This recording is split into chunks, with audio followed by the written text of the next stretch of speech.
습니다. 살아계신 하나님 아버지, 우리 은혜 찬양대의 찬양을 귀하게 받아주셔서 감사합니다. 아버지 하나님, 이 찬송의 울림 가운데에 아버지 하나님께서 영광 받아 주옵소서. 특별히 함께 예배드리는 모든 이들이 이 찬양의 음성 가운데에 함께 걸어가 주의 말씀 듣고 기도에 응답받으며 우리의 삶이 복음으로 변화되기를 원합니다. 이 복음이 더 이상 부담스러운 것이 아니라 우리의 삶의 가장 큰 소중한 선물이며 능력이 됨을 경험하는 우리 꿈의 숲교회 온 성도님들이 되게 하여 주옵소서. 오늘도 말씀을 전하는 자나 듣는 자가 다 말씀 안에서 복음 안에서 하나가 되기를 소망하며 예수님의 이름으로 기도드립니다. 아멘. 네, 할렐루야. 네, 할렐루야. 네, 오늘도 하나님의 말씀만이 기억되기를 간절히 소망합니다. 여러분들 한 주간 동안 많이 힘드셨어요? 어떠셨습니까? 지치시기도 하고 또 회사에서 많은 일들 때문에 괴로워하기도 하고 그러한 분들에게도 오늘도 말씀으로 새 힘을 얻는 복된 시간이 되기를 바랍니다. 우리 어르신들들 행복하셨어요? 아니면 여기저기 쑤시셨어요? 오늘따라 비가 오니까 더 여기저기 아프시다고 많이들 하시더라고요. 그래도 복음으로 승리하시기를 바랍니다. 우리 이 자리에 계신 우리 3040 세대 젊은 분들, 우리 어린아이들도 있습니다. 우리 오늘도 말씀으로 잘 우리의 삶이 회복되는 역사 나타나길 소망합니다. 오늘날 우리는 그 인플루언서라는 말을 참 많이 즐겨 듣습니다. 여러분들 아시다시피 사람들의 생각, 행동, 취향에 영향을 미치는 그런 사람들을 이야기하죠. 우리 어린아이들의 꿈을 물어보니까요, 유튜버나 인플루언서가 되는 게 꿈이라고들 합니다. 왜냐하면 그들도 이 어떤 행동에 있어서 인플루언서들의 영향을 먼저 받고 있기 때문이에요. 어떤 연예인이요, 목걸이 이쁜 것을 사면요, 그것이 10분만도 안 돼서 다 매진이 된다라는 겁니다. 그 어린아이들이 다 그런 옷을 따라 입게 되고 또 그들이 든 가방이나 이런 것들을 따라하게 된다라는 것이에요. 그래서 참으로 이 인플루언서의 영향이 중요하다라는 것이죠. 그들이 좋은 길로 걸어가면 좋은 영향을 받는데 때로는 반대의 길 있죠. 그들의 연예인들이 스스로 안타깝게도 목숨을 끊거나 하게 되면 그런 안 좋은 영향들도 인플루언서, 영향을 받게 된다는 겁니다. 사실 이 인플루언서의 이 개념의 뿌리는요, 1940년대에 라자스펠트라는 학자가 있었는데요, 오피니언 리더라는 개념에서부터 시작되었다고 합니다. 이가 말하길 한 매체의 메시지가 전달될 때에 가장 중요한 것은 소수의 핵심 오피니언 리더가 그 내용들을 전달하게 된다는 것이에요.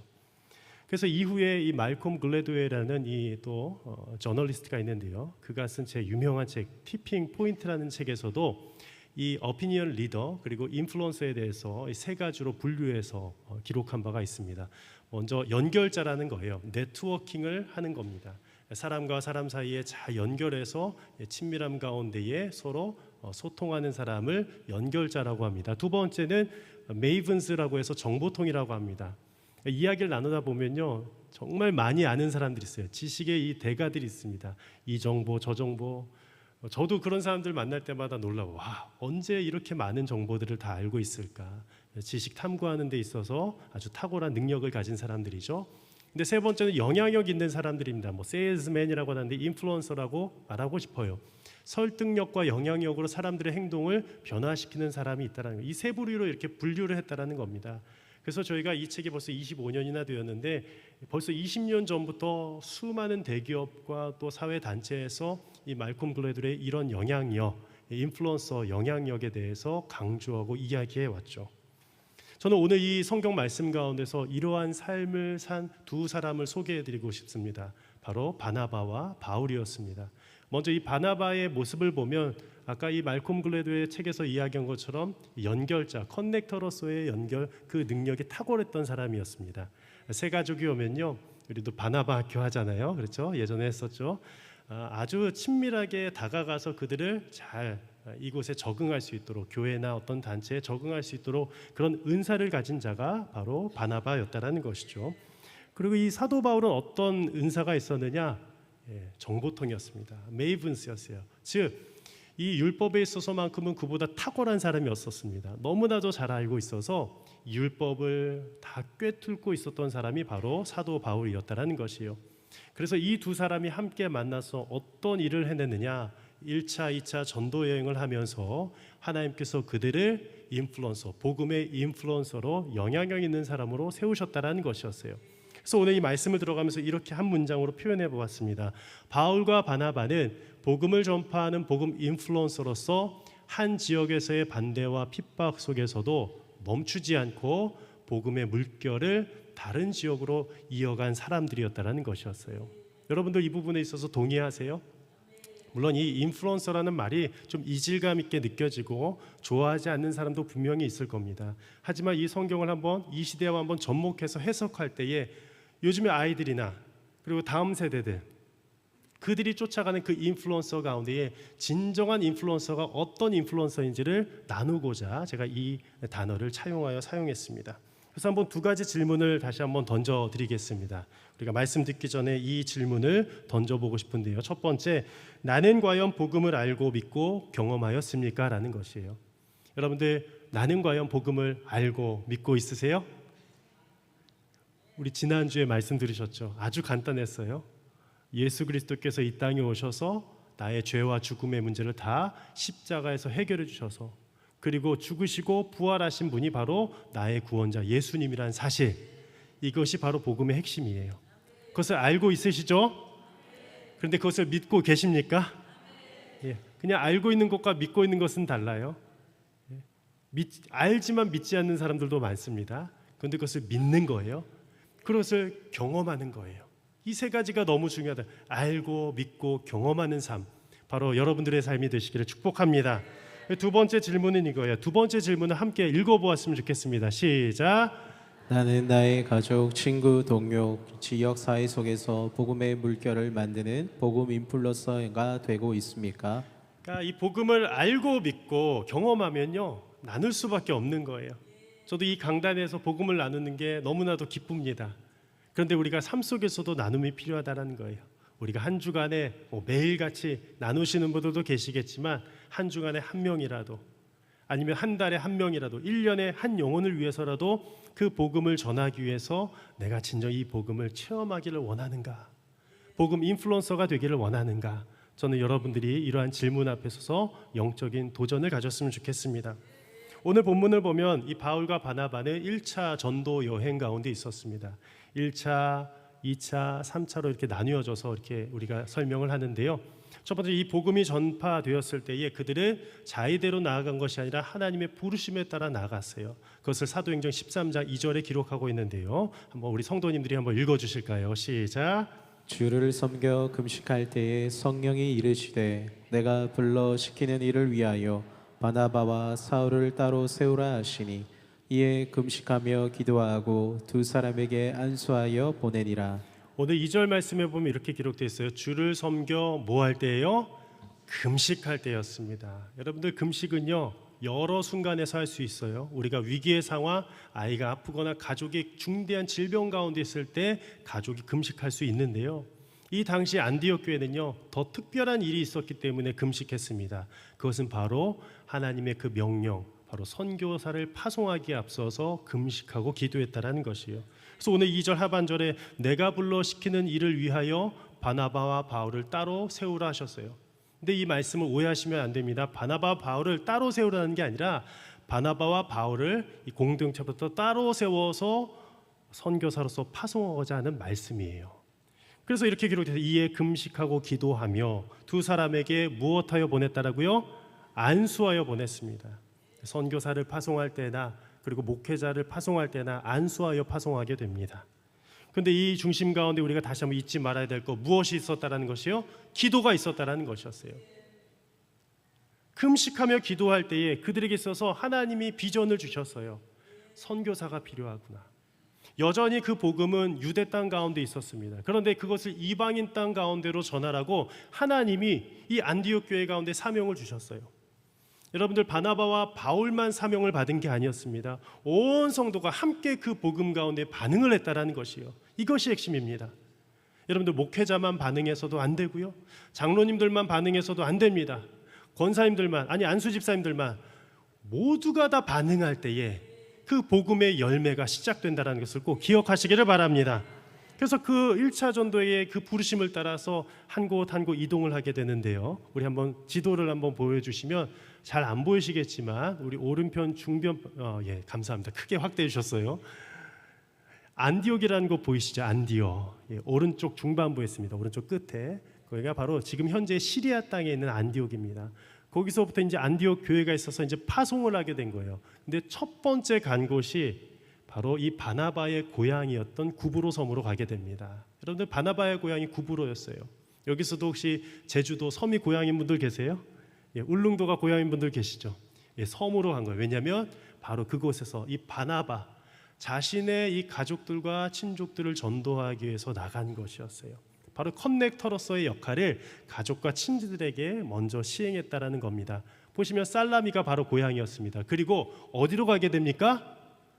바보란 곳이 있었습니다. 바보. 발음이 좀 그렇죠? 예, 바보란 곳에 가서 다시 배를 타고 쭉 올라갑니다. 그래서 도착한 것이 이 버가요. 그리고 위에 보면 비시디아 안디옥이라는 곳까지 나가게 됩니다. 그리고 오늘 이 사도행전 14장 말씀 가운데 이고니온에 도착하게 된 것이었어요. 그런데 중요한 것은 무엇이었냐? 이 복음의 전파가 여러 곳으로 이동하고 있었다라는 겁니다. 한 군데만 머물지 아니었다라는 것이었어요. 즉 이 말씀은 무슨 뜻이냐? 바로 복음은 모든 곳에서 역사한다라는 것이었어요.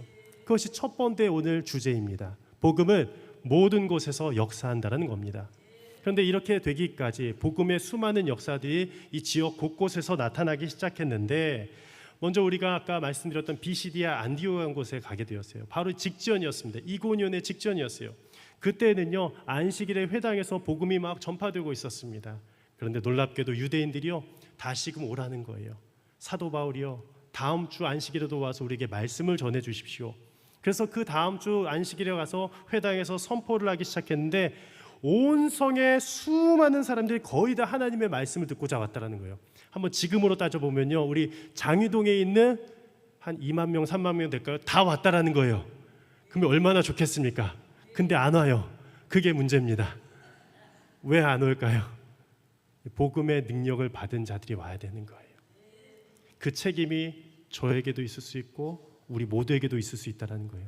복음에 다 같이 반응해야지 그러한 놀라운 역사가 나타나게 될 줄을 믿습니다. 왜 70년대, 80년대, 90년대 때 왜 그렇게 교회로 손잡고 이렇게 다 같이 오셨어요? 근데 지금은 손잡고 오려고 해도 나 싫어 하잖아요. 이런 여러 가지 것들 우리가 말씀을 통해서 다시 한번 영적인 해석을 하겠지만 여러 가지 공격이 현재 있다라는 것이요. 말씀을 들리지 않게 하고요. 그때는요 함께 가족이 와서 말씀 듣는 그런 문화가 있었습니다. 그런데 이제는요 자녀들이 다 지식이 커버려서 안 온다라는 거예요. 그런데 오늘 이 말씀 가운데에 사도 바울 우리가 앞전에 이 비시디아 안디옥에서도요 이방인을 향한 그 말씀을 전하면서 또다시 이동하여 이고니오로 갔다는 겁니다. 그곳에서 어떠한 역사가 일어났습니까? 오늘 1절 말씀인데요 함께 읽어보겠습니다. 시작. 이에 이고니온에서 두 사도가 함께 유대인의 회당에 들어가 말하니 유대와 헬라의 허다한 무리가 믿더라. 이에 이제 이고니온에서 이 두 사도가 또다시 회당에 들어가 복음을 전했습니다. 그들이 주요 이 복음을 전하는 장소로 유대인의 회당을 갔습니다. 왜냐하면 최적의 장소였어요. 먼저 하나님의 율법에서 알고 있는 유대인들을 향한 그 복음의 말씀을 전하기 위해서 간 거였습니다. 그런데 유대인들뿐만 아니라 누구도 믿게 되었다고요? 아까요? 헬라의 허다한 무리들도 믿게 된 거예요. 여러분들 이 말씀이 그냥 우리가 가볍게 받으면 안 됩니다. 왜냐하면 유대와 헬라의 한두 명만 믿은 게 아니었어요. 허다한 무리가 믿었다라는 거예요. 한 번에 수백 명의 사람들이 와서 믿기 시작했다라는 겁니다. 얼마나 놀라운 역사입니까? 이와 같은 역사가 저희 꿈의 숲교회도 나타나기를 간절히 소망합니다. 여러분들의 가정 가운데도 나타나길 소망합니다. 저는 이 말씀을 준비하면서 제가 참 이 말씀이 깊게 다가온 거예요. 과연 나의 가정 가운데 이 복음이 온전히 심겨지고 있는가? 나의 일터 가운데에 그리고 내가 만나는 사람들 가운데에 이러한 믿게 되는 역사가 오늘도 일어나고 있는가? 근데 그것이 일어나지 않고 있다면 그 책임이 누구에게 있다고요? 바로 나에게 있는 거예요. 목사인 저에게도 있는 거예요. 저희 주변에 있는 사람들에게. 그리고 내 주변에 있는 사람들은 다 나의 책임이 있다라는 겁니다. 왜냐하면 이 바나바와 바울이 복음의 커넥터로서 메이브로서 정보통으로서 그리고 이 인플루언서로서, 복음의 인플루언서로서 그 사명을 감당했기 때문에 이러한 역사가 나타나게 되었다라는 겁니다. 두 번째로, 복음에는 항상 영적인 공격이 있어요. 이것을 전하지 못하게 합니다. 우리 2절 말씀도 함께 읽어볼까요? 시작. 그러나 순종하지 아니하는 유대인들이 이방인들의 마음을 선동하여 형제들에게 악감을 품게 하거늘. 그러나, 복음을 전파하는 곳에는요 반드시 그러나, 반대 세력이 있어요. 누구였습니까? 순종하지 않은 유대인들이라고 되어 있습니다. 순종하지 아니한다라는 것은 무슨 뜻이냐? 믿음을 거부했다라는 것이었어요. 믿음을 거부한 거예요. 믿음을 거부한 자들이 이 유대인들 가운데 있었는데, 더 안타까운 것은 이 유대인들이 누구의 마음을 선동을 했느냐? 이방인들의 마음조차 선동했다라는 거예요. 선동이 뭔지 아시죠? 막 마음을 휘두는 거예요. 가지 마. 아니, 진짜는 유대교야. 율법에 있어. 가지 마. 그래서 형제들에게 악감을 품게 하였다라고 성경은 기록합니다. 형제들이 누구였어요? 이 바나바와 바울에게요. 같은 동족으로서 함께 이 복음의 말씀을 전하던 그 바나바와 바울을 대적하기 시작했다는 겁니다. 여러분들, 이 대적은요 복음을 전하는 누구에게나 나타나게 되고 누구에게나 그 공격을 받을 수 있습니다. 왜냐하면 예수님도 그 공격을 받으셨기 때문이에요. 요한복음 12장 37절에 보면 이런 말씀이 있어요. 이렇게 많은 표적을 그들 앞에서 행하셨으나 그를 믿지 아니하니. 심지어 예수님조차도 믿지 아니하였는데요, 그 복음을 전하는 수많은 자들, 믿지 않고 거부하는 자들이 훨씬 더 많다라는 겁니다. 그런데 그렇게 된 이유에 대해서 요한복음 12장 39절 40절에 이렇게 기록하고 있습니다. 그들이 능히 믿지 못한 것은 이 때문이니 곧 이사야가 다시 일렀을 때 그들의 눈을 멀게 하시고 그들의 마음을 완고하게 하셨으니 이는 그들로 하여금 눈으로 보고 마음으로 깨닫고 돌이켜 내게 고침을 받지 못하게 하려 함이라 하였음이더라. 아멘. 사실 이 말씀을 보면 너무 매정하신 하나님 같습니다. 하나님이 그들의 눈과 귀를 다 닫아버리신 것 같습니다. 하지만 그것은 오해입니다. 하나님의 모든 주권 가운데 아직 기회를 주셨어요. 복음을 듣게 하십니다. 그런데 왜 마음이 닫히느냐? 성경을 보면 인간의 마음 가운데에 자의적으로 선택할 수 있는 기회들을 주셨는데 복음을 선택하지 않고 결국에는 복음을 반대했다라는 겁니다. 바로 자신들의 무지와 죄 때문이었어요. 이것이 사실 자신들의 선택처럼 보이지만 더 그 배후의 세력에는 악한 자의 공격이 있었다라는 겁니다. 여러분들, 제가 오늘 계속 영적인 얘기 하지만요, 여러분들, 우리 눈에 보이지 않지만 하나님의 성령의 역사가 있지만 반드시 또한 악의 역사도 여전히 존재합니다. 중요한 것은 우리가 이 악의 역사를 우리가 깨닫고 그리고 주님의 그 말씀 가운데에 명령을 물리칠 때에 그 모든 악한 자의 괴계는 사라지게 될 줄을 믿으시기를 바랍니다. 그래서 사도 바울은요, 에베소서 6장 12절 말씀 가운데요, 사람들과 싸우지 말라고 했습니다. 어떻게 기록되어 있습니까? 우리 함께 읽어볼까요? 시작. 우리의 씨름의 혈과 육에 상대하는 것이 아니요 어둠의 세상 주관자들과 하늘에 있는 악의 영들을 상대함이라. 오늘도 제가 우리 중보기도팀 권사님들께 요청드렸어요. 이 영의 공격이 있을 테니까 보호의 기도를 좀 해달라고 제가 요청하고 왔습니다. 아마 지금 설교 들으시면서도 그냥 우리가 아무 느낌 없이 들으신 분들도 계시겠지만 분명히 우리가 오늘 말씀이 들리지 않게 되는 역사는 악의 역사가 있다는 것을 우리가 깨달아야 돼요. 각성해야 돼요. 지난 특세 때에 우리가 은혜를 많이 또 받았습니다. 그냥 말씀의 그 자체가 은혜였습니다. 그리고 하나님께서 많은 간증들을 저에게 또 연락을 주게 하셔서 듣게 하셨어요. 그런데 한 권사님이 특세를 준비하면서 너무 오고 싶으셨는데 바로 그날 너무 아프신 거예요, 몸이요. 안 아프던 몸이 갑자기 아파서 응급실까지 가셔서 한 주간 동안 입원을 하셨어요. 얼마나 속상하셨는지요. 이 한 주간 내가 주님 앞에서 말씀 듣기 위해서 기도하고 준비했는데 그날 입원을 하신 겁니다. 그래서 저는 알지도 못했는데 그 입원이 다 끝나고 퇴원하시고 저한테 연락을 주신 거예요. 제가 그래서 말씀드렸어요. 권사님, 그래도 권사님 승리하셨어요. 그 마음만큼은 주님을 향하지 않았습니까? 승리한 줄을 믿습니다. 제가 그렇게 권면을 드렸어요. 근데 권사님들이 이러는 거예요. 목사님 맞아요. 악한 자의 그 공격이 너무 심한 거예요. 제가 그 자리에 못 가게 하려고. 그런데 요즘에 얼마나 줘요? 그래도 유튜브 보고 예배 드렸어요. 그 권사님의 간증이었어요. 말씀을 듣지 못하는 환경 속에서 다시금 말씀을 들리게 하는 거, 듣고자 하는 그 사모함이 필요하다라는 거예요. 또 다른 권사님이 이러셨습니다. 특세 때 너무 많은 은혜를 받으셨대요. 그 말씀이 다 주옥같이 저에게 주시는 말씀처럼 들렸대요. 그런데 축세가 딱 끝나자마자 토요일부터 고열이 나기 시작해서 펄펄 끓어서 그분도 병원에 입원하셨대요. 특세 기간 다 참석했는데 이게 웬 날벼락입니까? 아파요. 근데 그분 권사님들 이렇게 해요. 영적인 공격이 심한 것 같아요. 이 받은 은혜를 다 까먹게 하려고. 여러분들, 우리가 복음의 말씀을 들을 때에, 오늘도 이 주일에 나와서 함께 예배 드릴 때에 이 발걸음을 반드시 막는 악한 존재가 있다는 사실을 꼭 기억하셔야 돼요. 오늘도 믿음으로 승리하시기를 바랍니다.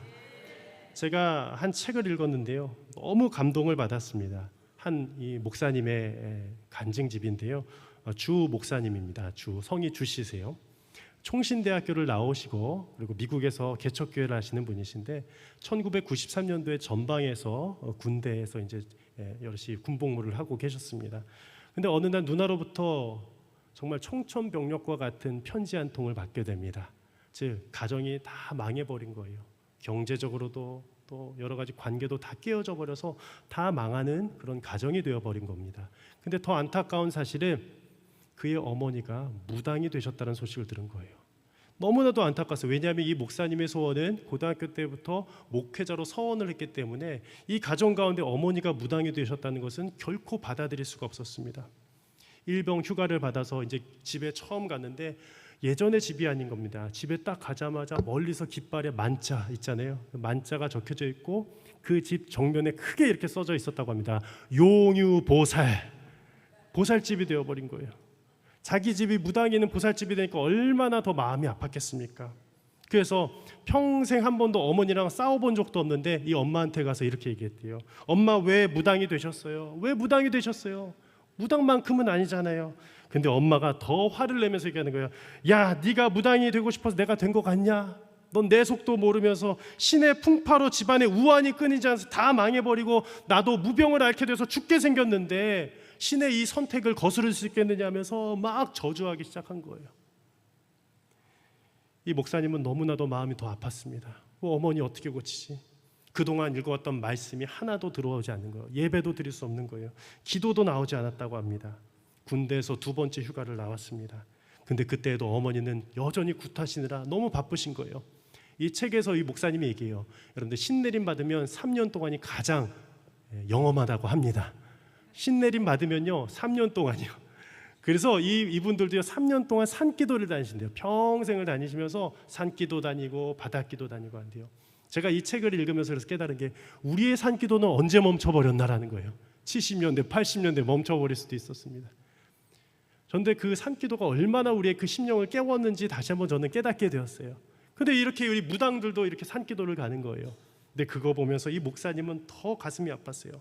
회유해 보려고 몇 번이나 시도를 했지만 오히려 이 가족의 날아오는 화살은 더 심해졌습니다. 그 누나가 이렇게 했어요. 엄마가 무당인데 너 꼭 목사가 되어야 되겠니? 믿음은 다 같은 믿음이야. 이 신도 있으면 이 신도 있어. 다 똑같아. 이제 돌아와. 목사 되지 마. 그러나 이 하나님의 부르신 믿음을 꺾을 수 없었습니다. 다시 한번 이렇게 호소했다고 합니다. 어머니, 누나, 믿음이라고 다 같은 믿음이 아니에요. 하나님이 참신이고 무당 엄마가 믿는 신은 가짜신이에요. 이렇게 담대하게 선포했대요. 그래서 거기서 이렇게 어머님이 누나가 변화되면 얼마나 좋겠습니까? 그런데 엄마가 이렇게 다시 한번 쏘아붙였습니다. 너 그거 알아? 너무 교회에 빠지지 마라. 막 이렇게 찌찌찌 하면서. 교회 다니는 사람들도 전보러 오더라. 전보러. 본인한테 그렇게 많이 오셨대요. 실제로 10명 가운데 5명이 전보러 왔대요. 교회 사람들이. 아이고, 그쵸. 아이고. 10명 중에 5명이에요. 그 어머니의 간증이에요. 그러면서 한번 바로 그 직전에 20대 후반의 한 여성이 왔는데 이렇게 했대요. 보살님, 제가 취업이 안 돼서는데 어디로 무슨 일을 해야 될까요? 제가 어떤 일을 해야 될지 모르겠습니다. 근데 이 보살이요 신내림 받았잖아요. 딱 보니까 교회 다닐 것 같은 거예요. 교회 다니지? 저 모태신앙인데요. 딱 들켜버린 거예요. 다 숨기고 가도 그 무당은 안 거예요. 신내림 받아서. 그래서 이렇게 얘기했대요. 그 무당이요. 내가 말했지. 너 교회 열심히 다녀. 무당이 그런 얘기했대요. 너 교회 열심히 다녀. 그런데 그 그리스도인은 전보러 온 거 아니겠습니까? 그때 이 목사님이 너무 얼굴이 뻘개지시더래요. 왜냐하면은 이 그리스도인들이 그 복음의 능력을 받지 못하고 온전히 오히려 그냥 세상에 질질 끌려다니니까 엄마가 과연 바뀔 수 있을까? 더 절망 속으로 빠져갈 수밖에 없었다는 겁니다. 그런데 계속 그 기도 가운데에 정말 이 천사와 같은 한 분 목사님을 만나게 해주셨어요. 어느 날 집에 딱 들어가는데 이 엄마가 막 욕을 지르면서 막 소금을 뿌리는 거예요. 이 서양 것들아, 귀신아, 물러가라, 왜 영업 방해하느냐 했는데 이 남자분과 여성분이 이렇게 나오시는데 알고 보니까 바로 앞에 또 개척교회 목사님이셨던 거예요. 이분들은 점을 보러 온 것이 아니었습니다. 그러면 제가 혹여나 점집에 간다면 점 보러 가는 거 아닙니다. 전도하러 간다고 생각하시길 바랍니다. 전도하러 가시는데 막 핍박을 받는 거예요. 그러면서 어떻게 돼요? 왜 영업 방해하느냐고.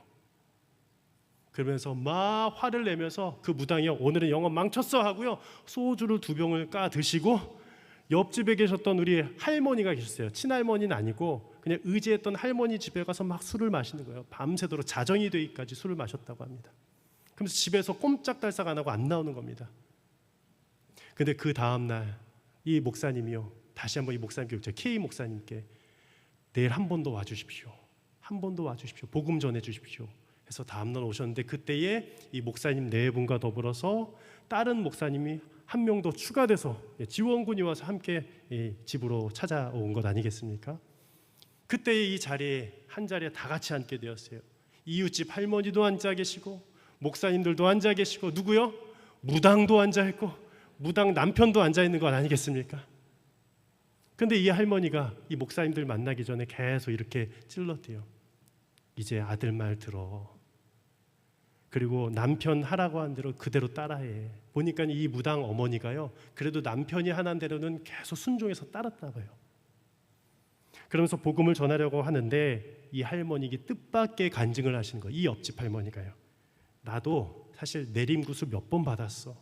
근데 무당이 안 되더라고. 그 신이 안 내더라고. 그러다 어느 날 내가 부흥회에 참석했는데, 교회 부흥회에 참석했는데 설교가 끝날 무렵에 한 불덩이가 내 가슴에 막 내려오는 거야. 그러면서 음성이 3번 또박또박 나한테 들렸는데 그 말이 뭐였냐면, 너가 졌어, 너가 졌어, 너가 졌어, 하나님이 이겼어라는 그 음성이 들렸다는 고백을 그 무당 앞에서 이 할머니가 하는 것 아니겠습니까? 그 이야기를 듣자마자 이 무당이 먼저 반응한 것이 아니라 이 무당의 남편께서 이렇게 고백했대요. 그럼 믿어볼게요. 예수님 한번 믿어볼게요. 그 마음을 하나님께서 바꿔주신 줄 믿습니다. 그런데 더 놀라운 게 뭔지 압니까? 그 바로 있던 무당 어머니가 이런 고백을 했어요. 그럼 나도 따라서 믿을게요. 할렐루야, 할렐루야. 이러한 역사가 누구의 역사겠습니까? 하나님의 역사인 줄 믿습니다. 저는 이 책이 또 이 참 지식을 담고 있는 그런 좀 이 홍성사라는 재단에서 나왔다는 게 더 놀라웠어요. 이 책이요. 이 홍성사라는 책은요, 참 지적인 것을 탐구하는 책입니다. 그런데도 이 무당 엄마 목사 아들이라는 책을요 한 7, 8년 전에 냈어요. 왜 그렇겠습니까? 이 간증, 하나님의 살아계심이 아직도 있다라는 거예요. 여러분들 하나님의 살아계심을 지금도 믿으십니까? 복음의 역사 믿으십니까? 그렇다면 이 주목사님에게 나타났던 역사, 우리 어머니가 무당은 아니잖아요, 그렇죠? 혹시 무당 계세요? 근데 무신론자가 계실 수 있죠. 근데 그 마음도 하나님이 바꿔주실 줄을 믿습니다. 마지막으로 아무리 영적 공격이 심해도 복음은 멈추지 않는다라는 겁니다. 복음은 새로운 물결을 이루어 다른 곳으로 흐르게 됩니다. 그들이 핍박받았을지라도 또다시 움직이게 돼요. 그 말씀이 6절에 있습니다. 우리 6절 7절 말씀을 읽고 오늘 말씀을 마치겠습니다. 시작. 그들이 알고 도망하여 루가오니아의 2성 루스드라와 더베와 그 근방으로 가서 거기서 복음을 전하니라. 이 말씀처럼 우리가 어디서도 복음을 전하게 돼요. 오늘도 루가오니아에 2성이 있었어요. 이 루스드라 더베와 그 근방, 바로 거기서 우리의 발이 옮겨지는 그곳에서, 직장에서, 일터에서, 가정에서, 우리가 만나게 된 어느 곳에서, 에브리에 모든 곳에서 복음을 전하게 되는 역사, 우리 바나바와 바울에게뿐만 아니라 우리들에게도 허락하여 주신 줄을 꼭 기억하시기를 바랍니다. 우리 함께 마지막으로 이렇게 고백해 볼까요? 함께 고백합니다. 우리 나의 고백이 되길 소망하면서 함께 외칠까요? 시작. 거기서 여기서 어느 곳에서나 복음을 전합시다. 아멘. 우리 함께